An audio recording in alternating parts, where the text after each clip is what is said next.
This podcast is sponsored by Lightens.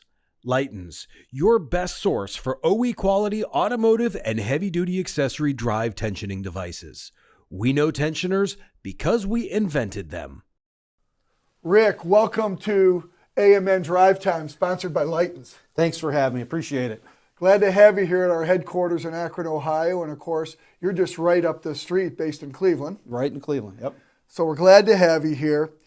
Rick, you've been in the business since you were 8 years old. Correct. And today you got to be all of 35, right? Oh, at least 35.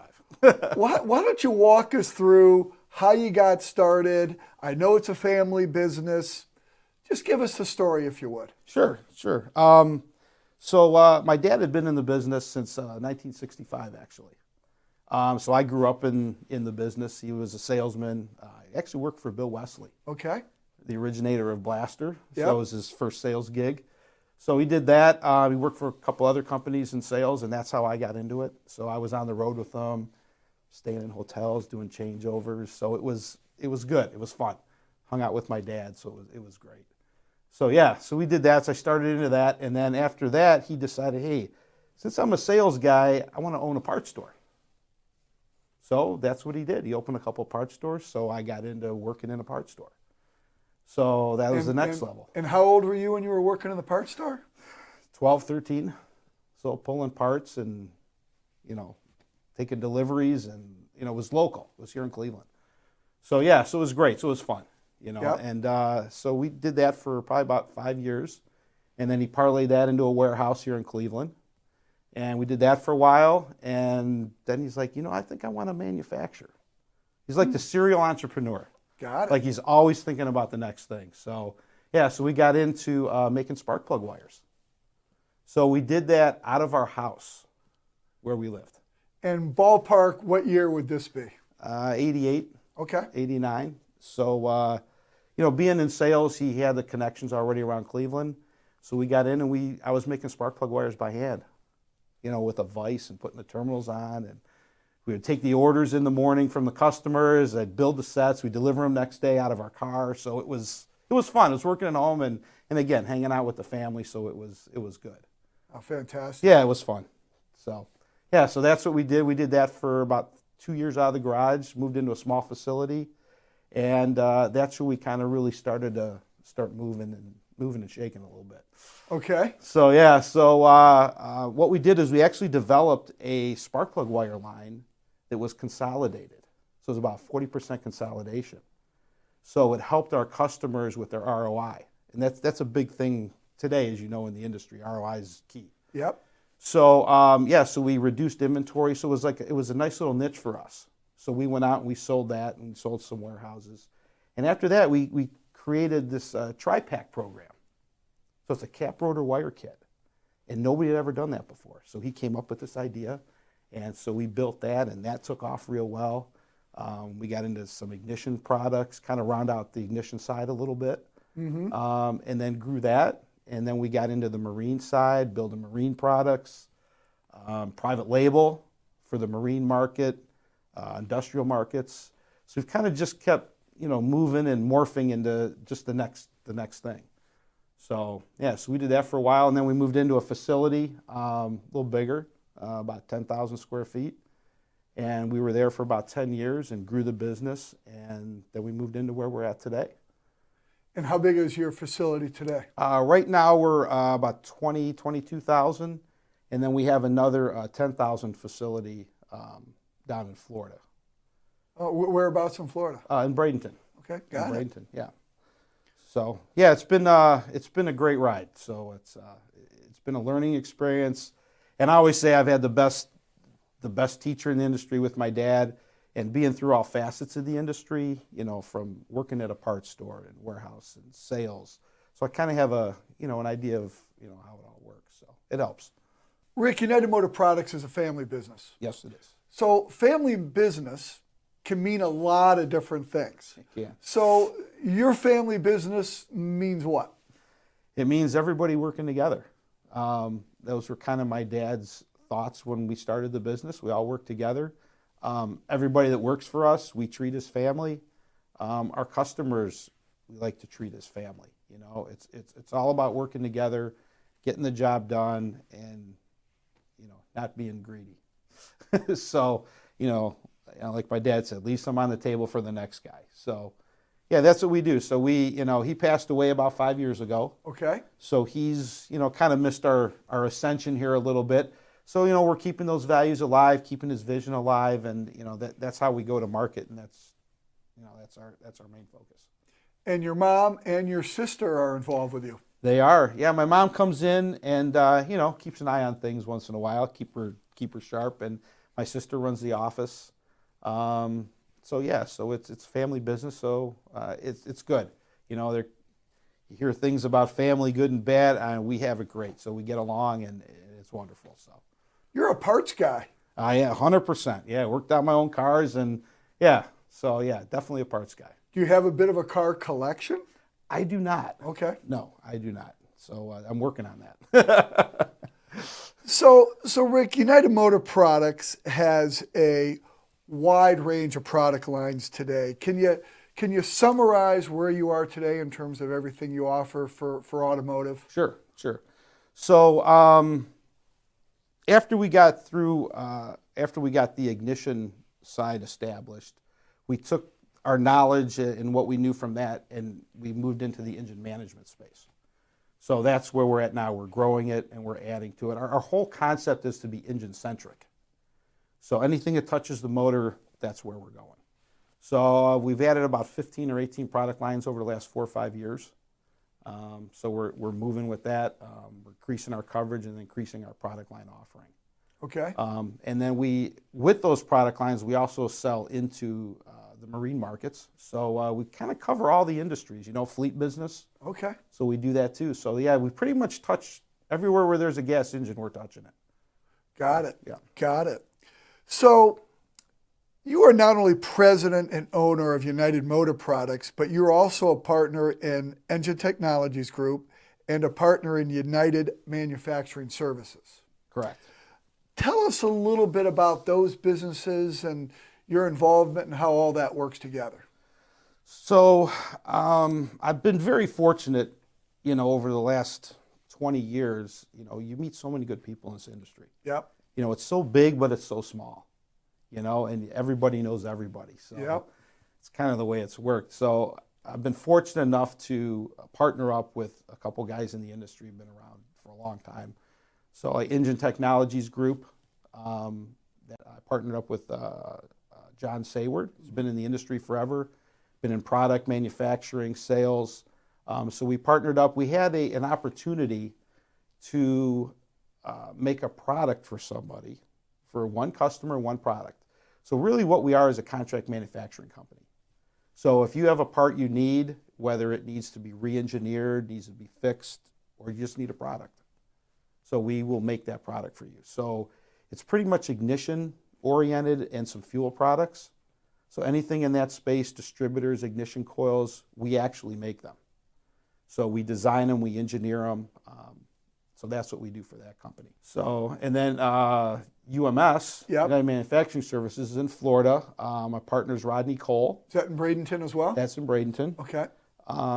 And he's been in the industry for 20, 25 years. We run that together, and we've morphed into battery cables.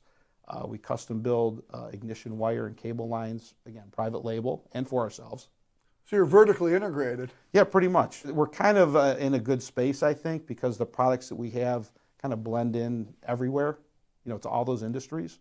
So there's just some crossover there. So Rick, UMP, you expanded your footprint in 2021 by 30%. Correct. Great news for your business and for the aftermarket, right? For sure.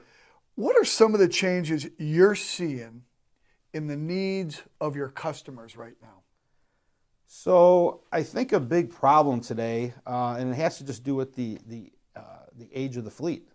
You know, every year the cars are getting a little older. The OEMs have made them a little better over the years. They're lasting longer. So you have this parts proliferation problem, right? So you have the WD that says, hey, I need this coverage. It's cost me a lot of money for this coverage. You know, I don't want to miss a sale, but, you know, I don't want dusty boxes sitting on the shelf either for 10 years. So they're kind of walking this fine line. So I think that's a big problem, is trying to manage that inventory. Stock adjustments can be done, but that's only a percentage of what you have. So I think that's a big problem today for the WD, really to manage that correctly. And the only way they can do that is with all the data. It's all about data today. Yeah. So, they have to get it. They have to, comb through it. They have to manage it. They have to figure out what's selling in their space. So that's a big problem. So, they need data teams. Yep. So I think that's I think one of the biggest problems they have. And then on top of that, you've got their customer base, the installer. Click of a button, he's got 5 guys ready to send him a part. And who's going to send it to me for the least amount of money? So they have, an ROI problem. So they have the cost of getting the part to the customer, stocking it, and making sure the price is right, all at the same time. I mean, that's a big expense, and maintain their ROI. So it's a big problem today. So I think ROI, which we try to focus on with how we price our product and what we bring to market, I think is important for the WD today. Those are a couple big things. So as a manufacturer that serves customers large and small, talk about the importance of agility in business. And you guys are clearly very agile. Well, how do you guys stay nimble in the marketplace? Well, I think agility is not just for us, but for our customers too. It's an ever-changing landscape. The consolidation that's been going on in this industry for 30 years, I think in the last 3 or 4 years has been compressed immensely. So there's always new ways to go to market. There's, like we talked about the data side of things, to get your inventory mix right. I think you have to be agile in that. And we have to be agile, and we have to know what the customer needs are. So, what are they looking for from a vendor? What kind of help do they need? So, and that's where we come in too. We'll help analyze inventory for them, which is good. We do marketing for them. We'll do custom marketing pieces, the normal field work and all that. But I think helping the WD kind of maybe see the big picture if they can't. I mean, a lot of the big ones, that's what they do. But some of the smaller ones need a little help in that. So we're there to help them out with that. So so we have to stay nimble, and so do they. With this marketplace today. And then again, it all comes back to ROI. Right. I mean, that's a big deal today. So whatever we can do to help them increase that, when we go into a potential customer and even current customers, we don't go in and say, hey, here's a part I want to sell you. It's, I want to partner with you. If we're both successful, then we're both good. Right. And I remember my dad always said when we first started our business, he'd say, don't be greedy.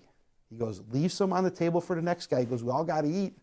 So, don't be greedy, So that's kind of the philosophy that we've always kept in the business, and we'll always do that. It's a two-way street. So, so we're, we want to help the WD grow just as much as we want to grow. So speaking of agility and staying nimble, today you cannot escape the talk of EVs. True.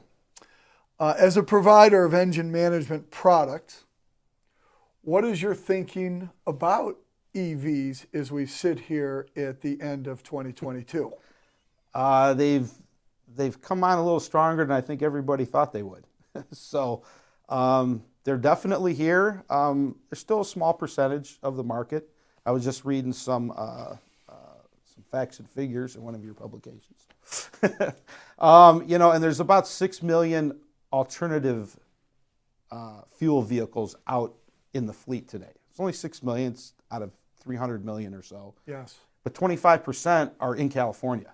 So it's a little concentrated over there. Yep. So by the time you move it around the country, it's not a lot yet. And I think a lot of the repairs are still going back to the dealers.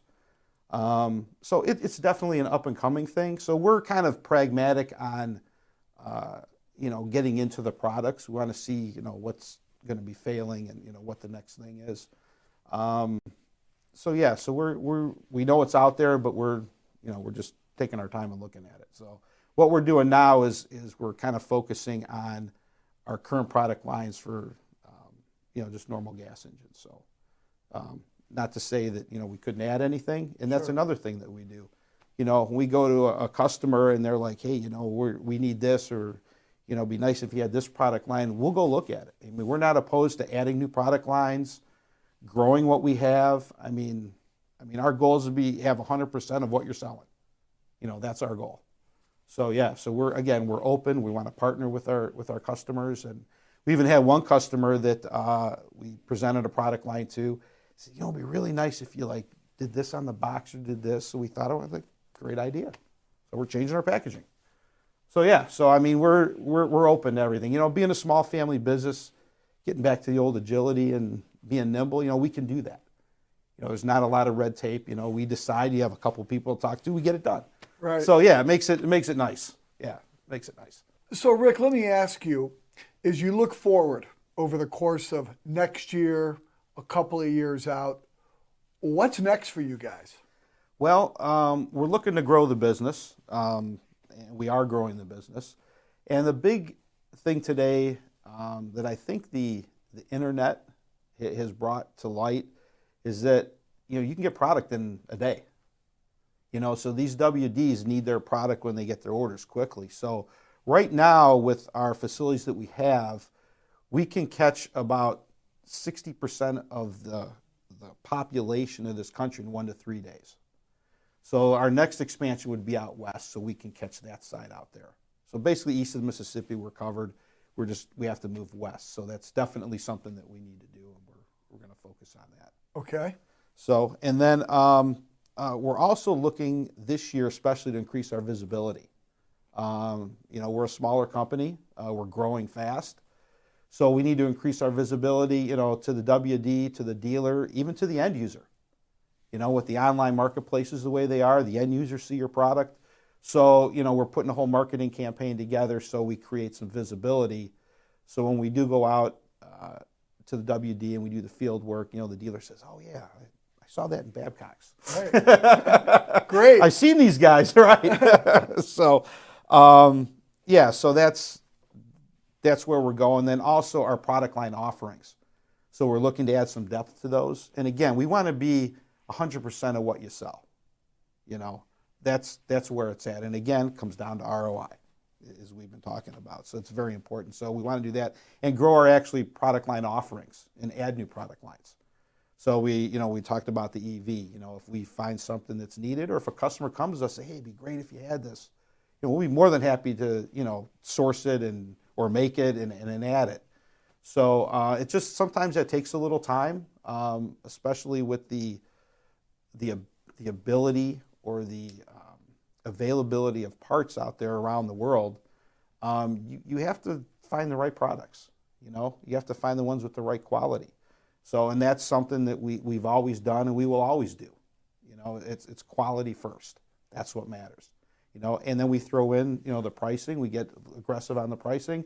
So, so when a WD does go to the dealer and the dealer uses the product, that job doesn't come back.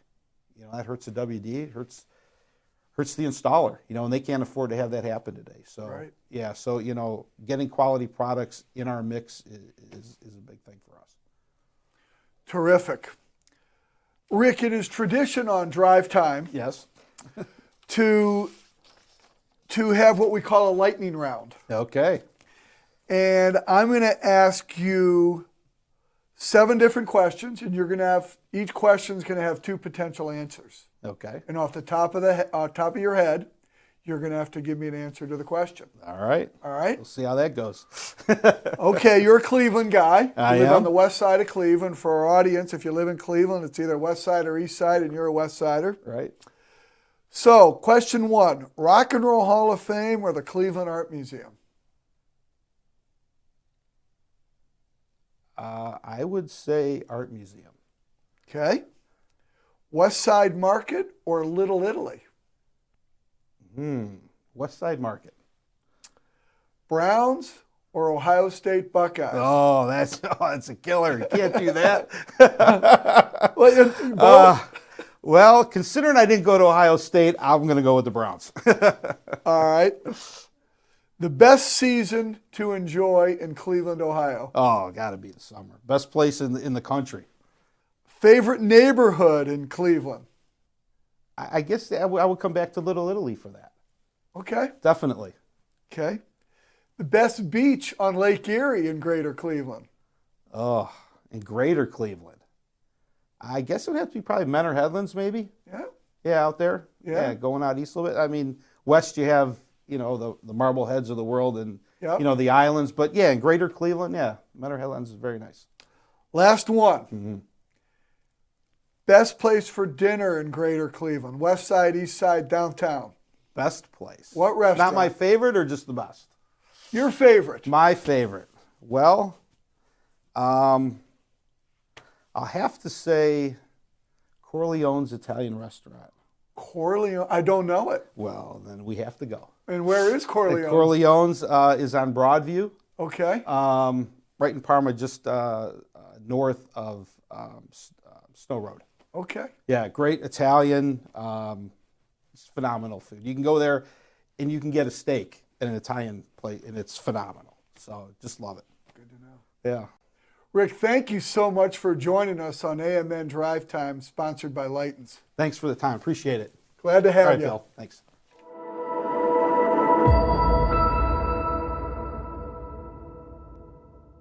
This podcast is sponsored by Lightens. Lightens, your best source for OE quality automotive and heavy-duty accessory drive tensioning devices. We know tensioners because we invented them.